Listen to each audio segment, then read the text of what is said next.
bonjour mesdames, messieurs, les soignants. Aujourd'hui, vous êtes à l'honneur. Je viens vous parler du comportement à avoir envers une personne quand vous n'êtes pas médecin, quand vous n'êtes pas infirmière, quand vous n'êtes même pas aide-soignant. Vous rentrez dans une chambre d'un malade, vous êtes femme de ménage. Quelqu'un se plaint de avoir mal au pied, mal à la gorge, mal quelque part, et que ça, c'est pas votre rôle, vous lui dites monsieur, gentiment, vous lui dites monsieur, vous tombez mal aujourd'hui, excusez-moi, mais j'ai pas le niveau, j'ai pas les compétences qu'il faut. En fait, je suis que une personne qui vient ramasser, qui vient chercher votre plateau.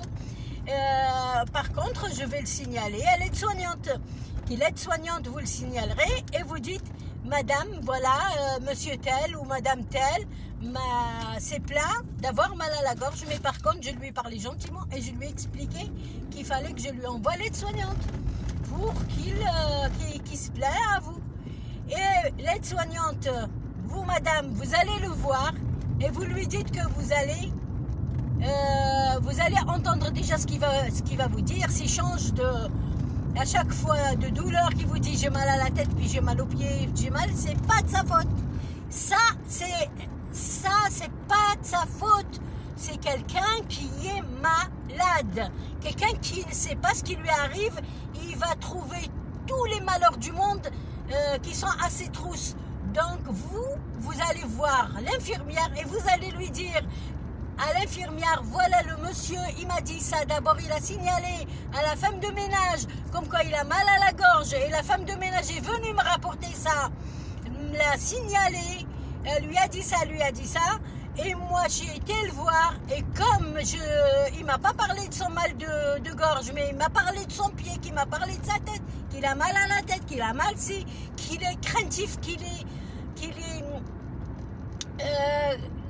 ne sait plus ce qui lui arrive, parce que ce n'est pas de ses habitudes de se plaindre, ni pardon, c'est pas quelqu'un qui a l'habitude de se plaindre. Donc ce qu'on va faire, l'aide-soignante doit voir l'infirmière, et l'infirmière, elle va voir le docteur. Si elle dépasse vos compétences, mesdames, ne remballez pas le malade, ne l'envoyez pas balader. C'est pas votre rôle. Votre rôle est de prendre soin des résidents, des malades, des opérés, tout ça, peu importe ce qu'il va vous demander. S'il vous demande qu'il va mal, vous allez voir votre supérieur hiérarchique. Il y a des médecins, il y a des spécialistes, il y a des psychologues qui peuvent voir ça. Peut-être que c'est un mal-être, peut-être qu'il y a d'autres choses qui sont cachées derrière, des grandes casseroles qui sont derrière à trimballer, peut-être depuis 17, 20 ans, peut-être plus. La personne a vécu des malheurs, a vécu des guerres, a vécu du terrorisme, a vécu plein de choses, mesdames. Alors, ne renvoyez pas d'emblée un malade chier. Vous essayez de le rassurer si ça vous dépasse. Votre médecin va le voir. Ne remontez pas le médecin contre un malade. C'est illégal. C'est interdit. Vous allez avoir les avocats aux trousses un jour. Parce que maintenant, il y en a marre de rendre fous les gens, de pousser les gens à la folie. Et ensuite, vous vous demandez pourquoi des gens font des choses qu'il ne faut pas. Hein? Alors, voilà, ce que j'aimerais bien vous dire, mesdames, que vous êtes vraiment, vous êtes des sauveuses. Pour certains, oui, ok, mais regardez pas la couleur de la peau. Ne regardez pas la personne qui se plaint beaucoup.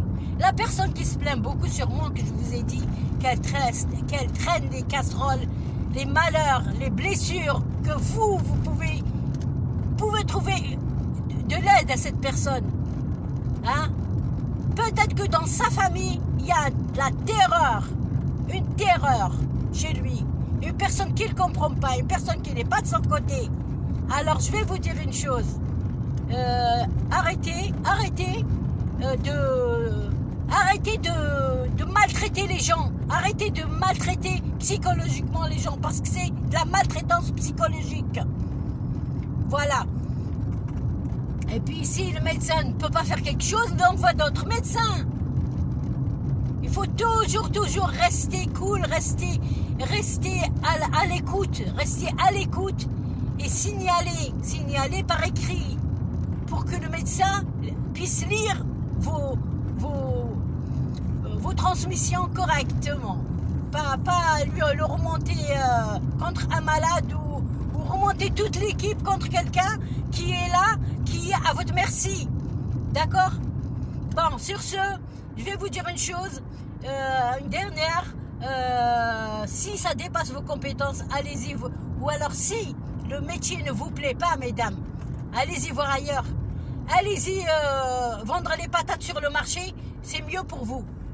Parce que, comme ça a été dit dans le passé, je ne te demande pas d'où tu viens, ni qui tu es.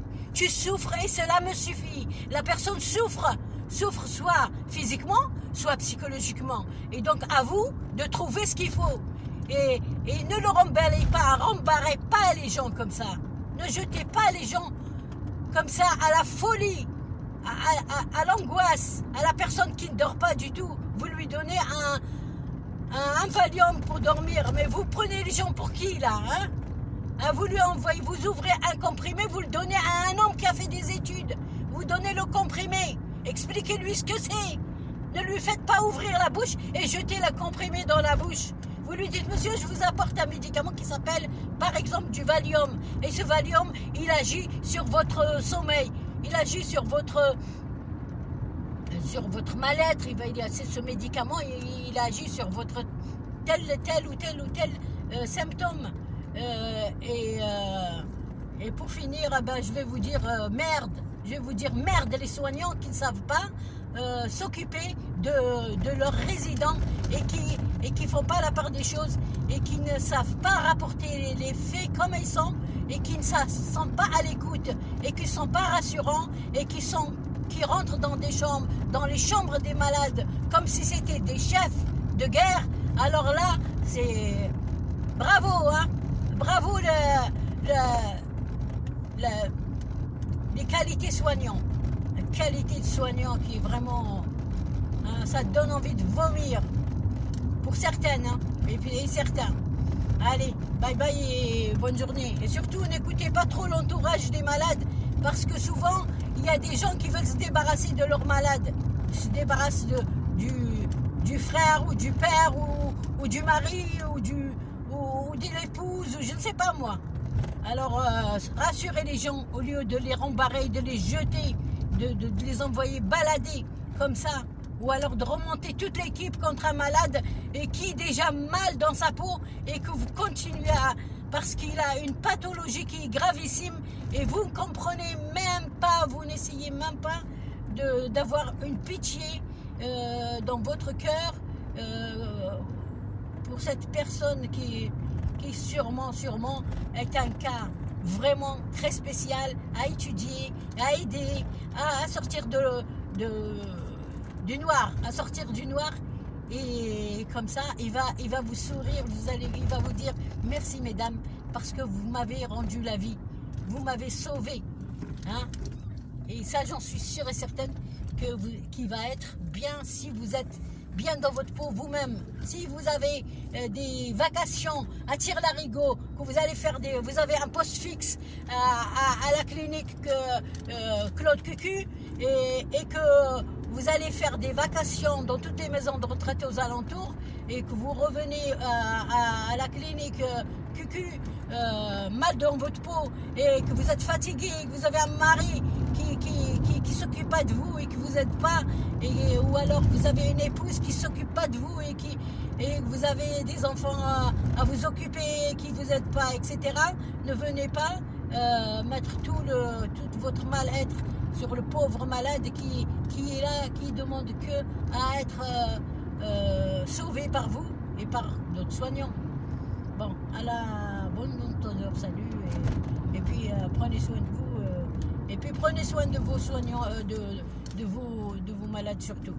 Arrêtez de vous prendre pour des Django dans les services de médecine ou de chirurgie parce que c'est pas votre rôle, mesdames. Votre rôle est de vous occuper des malades, pas de les rendre malades, d'aggraver leur cas. Allez, ciao, belle, belle.